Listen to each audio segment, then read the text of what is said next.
Welcome back to என்டி. மனு ஆனந்தோடைய ஆர்யா, கௌதம் கார்த்திக், மஞ்சு வாரியர் மற்றும் பல நடிப்பில் வெளிவந்திருக்கக்கூடிய படம் தான் மிஸ்டர் எக்ஸ். மிஸ்டர் எக்ஸ் படத்தோடைய கதை என்ன அப்படின்னு நம்ம பார்த்தோம்னாக்க, கதை வந்து ஓப்பன் பண்ணாக்க டெல்லியில் நார்த் இந்தியாவில் ஓப்பன் ஆகிற மாதிரி காமிக்கிறாங்க. அங்கே வந்து இந்தியாவுக்கு எதிராக வந்து நியூக்ளியர் வெப்பன் வந்து இருக்குது, அதை வந்து எப்படியா டிஸ்ட்ராய் பண்ணணும் அப்படிங்கிறது தான் வந்து இந்த படத்தில் இருக்கக்கூடிய நம்ம ஆர்யாவுமே கௌதம் கார்த்திக் ரா ஏஜென்ட் அப்படிங்கிற மாதிரி காமிக்கிறாங்க. படத்தில் வந்து பெருசாக க்ரைம் த்ரில்லர் அந்த மாதிரி தான் கொண்டு போயிருக்காங்க. பெருசாக காமெடி கிடையாது. அந்த காமெடி இல்லாத இடத்துல வந்து சரத்குமார், கௌதம் கார்த்திக் ரெண்டு பேருமே வந்து அப்பப்போ வந்து கொஞ்சம் திருப்திப்படுத்திட்டு போகிறாங்க. ஏன் நம்ம அப்படி சொல்கிறோம் அப்படின்னாக்க, நியூக்ளியர் வெப்பன் அப்படி இப்படின்னு ஏதோ சொல்கிறாங்க. பட் ஆனால் வந்து உண்மைக்கு மாறாக ரொம்ப மிகைப்படுத்தி எடுத்துருக்காங்க. எப்பவும் போல் பாகிஸ்தான், ரஷ்யா அந்த சீன்லாம் வந்து காமிச்சிருக்காங்க. ரஷ்யாவெல்லாம் காமிக்கிறாங்க. அந்த சேஃப்டி ப்ரோட்டோகால் அப்படின்னு வந்து பெருசாக ஒன்றுமே கிடையாது.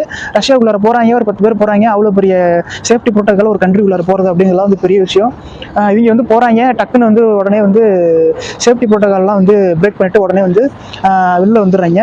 அப்புறம் குறிப்பாக முக்கியமாக பார்த்தோம் அப்படின்னாக்கா, இந்த படத்தை வந்து படத்தோட டைரக்டர் மனு ஆனந்த் எதை வச்சு எடுத்தாரு அப்படின்னு நமக்கு தெரியல. பட் ஆனால் ஒரு கண்ட்ரிக்கும் இன்னொரு கண்ட்ரிக்கும் இருக்கக்கூடிய ஒரு ஃப்ரெண்ட்ஷிப் வந்து கெடுக்கிற மாதிரி, ரஷ்யா, பாகிஸ்தான் அப்படிங்கிற எல்லா படத்துலையும் இருக்கிற மாதிரி ஒரு விருப்பை தான் அந்த படத்தில் வந்து காமிச்சிருக்காங்க. பெருசாக அதில் வந்து நரேந்திர மோடியை வந்து கொஞ்சம் காமிச்சிருந்தாங்க.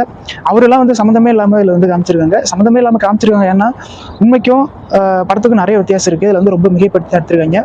பட் வந்து படத்தில் கதையை வந்து எடுத்துக்கிட்ட விதம் ஓகே. பட் ஆனால் சொன்ன விதம் வந்து ரொம்ப ரொம்ப அந்த அளவுக்கு ஒன்றும் பெருசாக வந்து இம்பாக்ட் இல்லை. மொத்தத்தில் மிஸ்டர் எக்ஸ் மிகப்பெரிய த்ரில்லர் ஜெனரில் வந்துருக்கக்கூடிய படம். ரொம்ப காமெடியாக தான் வந்திருக்கு. எந்த சினிமா வந்து பெருசாக வந்து ஒட்டலை. Rating 10 out of 4. தேங்க்யூ.